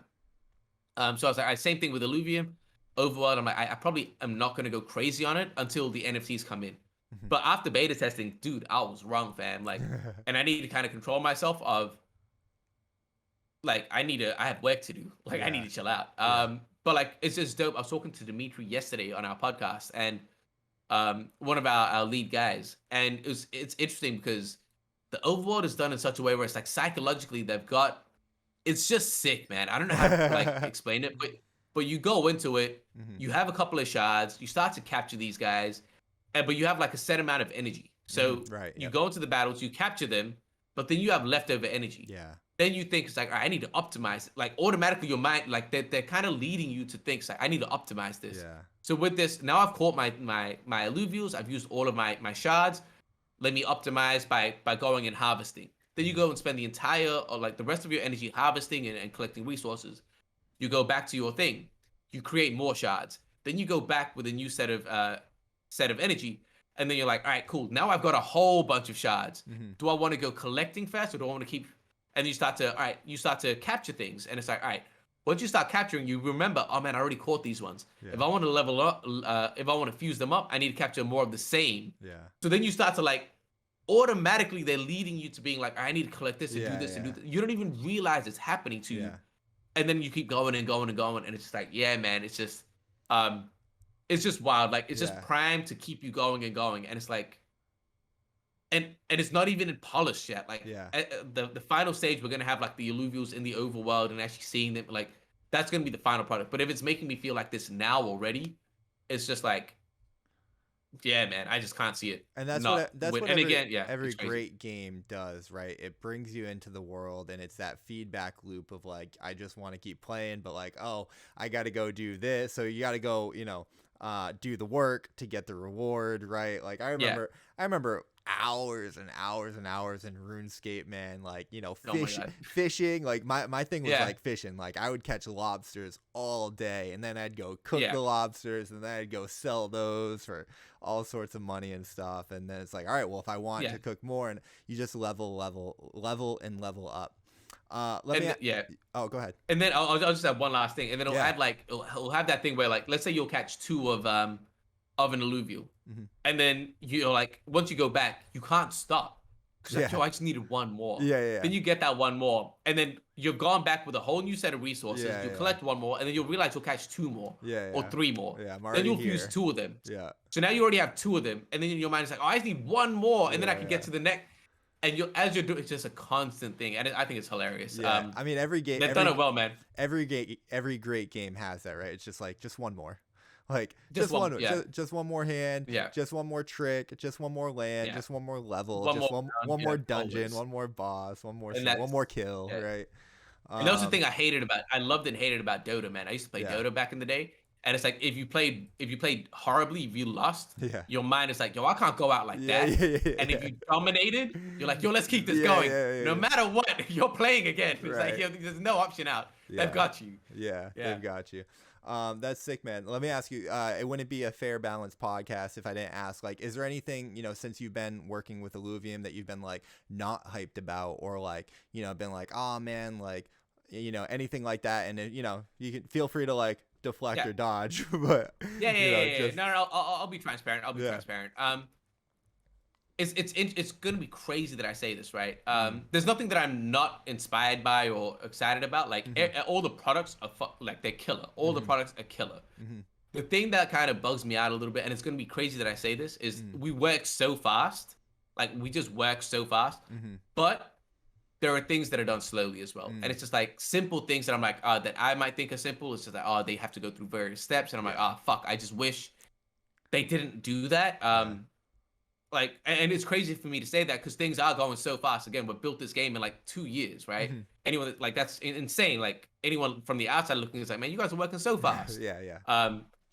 Anyone that's not affected by the bull market and it's just like down and it's like, oh, you guys are working too slowly. Like any logical human being is like, oh, you Yeah. guys work super fast. Right. But even in saying that, there are things that I'm like, oh man, I just wish some processes were a bit faster. But I'm 2 months in, so it might just be a me thing of me kind of understanding the processes and actually playing along the guidelines instead of stepping out and trying to do some Yeah. shit.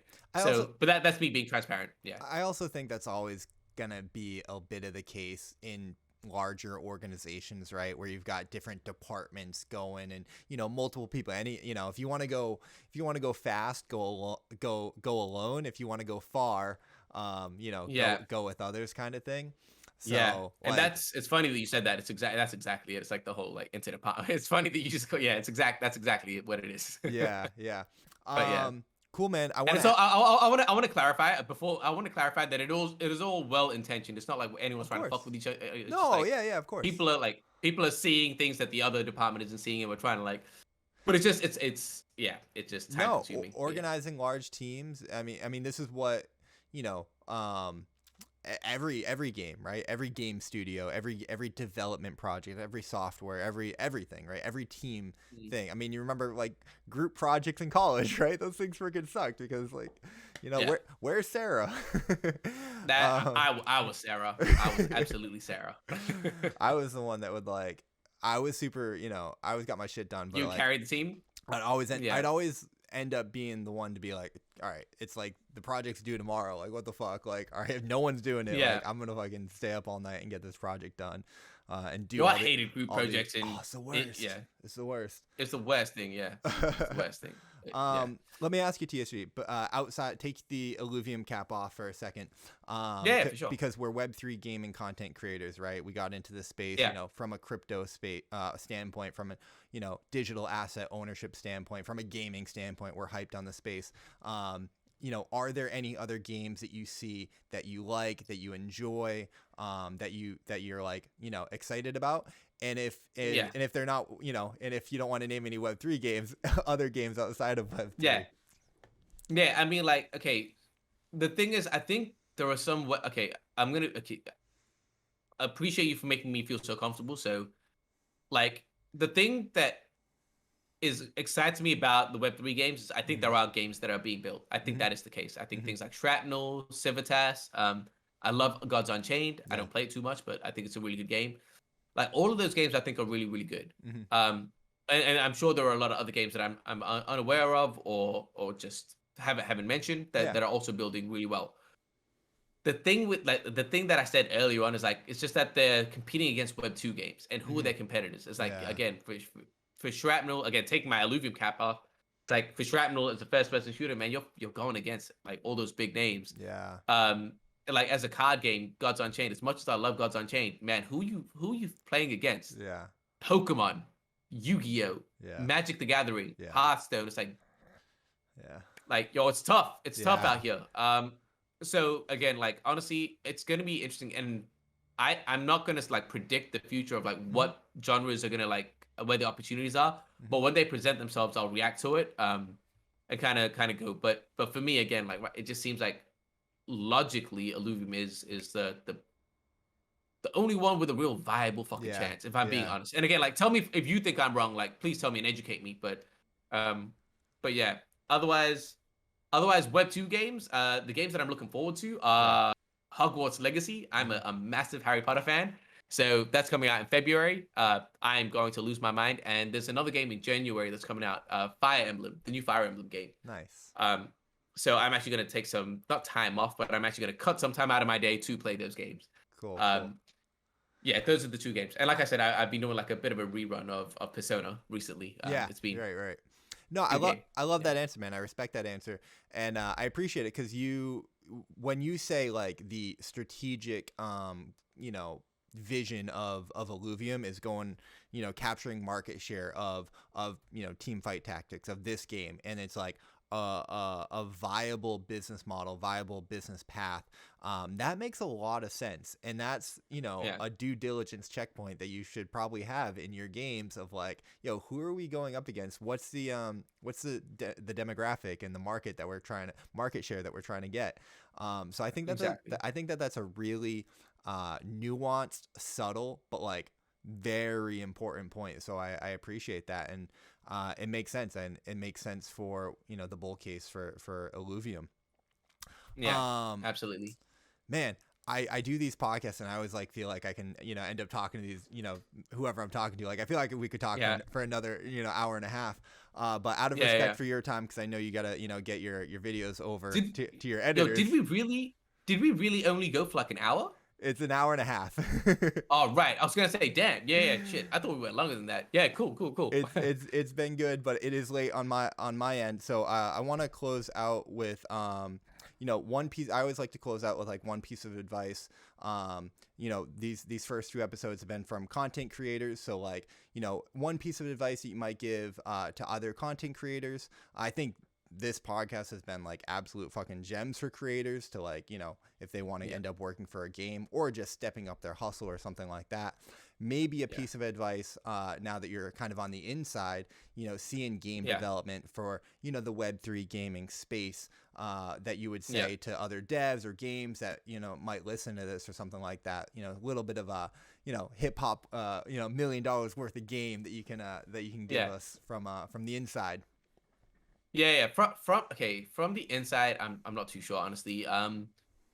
Again, I just be like, again, like actually understand your competitors, understand your position, right? And it's like understand the reality of where you are and not your expectation. I think that's a big one. It's like, all right, again, it's something that even that I've been talking to internally. It's like, yeah, we have 1 million views in our trailer. Yeah, we have like, I think I could say it. I think we've got like 2 million people signed up, like registered for like wanting to play beta. Yeah. And it's like, yeah, cool. These are massive, but it's like, what's the daily active users, right? It's like, what's the reality? Like, that's a big one. Like that, those are nice numbers to throw out, but like, all right, we need to address what's real and market about what's real and actually take that into consideration.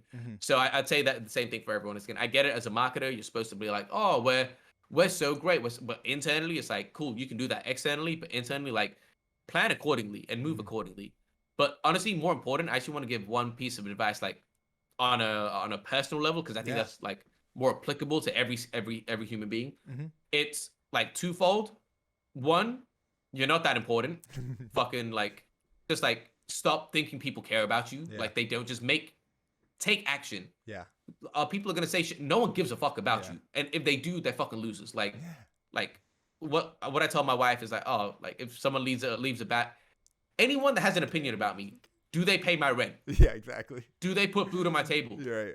I don't care, man. Yeah. Like, do you know my mother? Yeah, You're not important. Relax. Right. So, like, one, you're not important. Like, don't worry about what the other people are saying about you. Just make moves. That's the only way to get better. And two, feel like you're the greatest. So it's kind of weird. It's like, yo, you're not important, but feel like you're the greatest. Try if you can master that balance, you honestly become unstoppable. Yeah. Like, actually, there's no like, oh, maybe you become unstoppable. You actually become unstoppable. Yeah. You're not that important. No one cares about you, but you're the greatest. Yeah. If you can wrap your mind around that, like, good luck finding someone that can even try to stop you. Like, it's just good luck. I love that, man. I think that's like a great piece of advice. And going back to Gary Vee, because I know you're a big fan and I am as well. He really helped me understand or frame in my mind that like those concepts, because he's talked about like, pulling from both sides. So like on one hand, super humble, super aware. On the other hand, like, I'm the greatest, like no one can beat me. Like I got this shit. Like I run this shit. And like you pull from both ends, pull from both energies. So one, you stay grounded and balanced, but also like a freaking animal and beast and like attack everything. So that's super cool, man. I appreciate that. TSG, we could probably talk for another hour and a half, man. I really enjoyed this podcast. We're definitely going to have to, stay in the loop. Although I know you're like grinding your ass off and crushing it. We'll get you on our podcast as well. I've loved this. And I want to hear more about your story as well. I'll set that up. Yeah, that'd be super fun. We out here in these streets. But for the sake of time, for you and myself and my girlfriend, we're going to end it there, man. Thank you so much. This has been the Web3 Gamer Podcast, episode 5, man. We're out here doing it. Thank you so much for being episode 5. Oh, good, man. Appreciate you. Peace out, guys. everyone.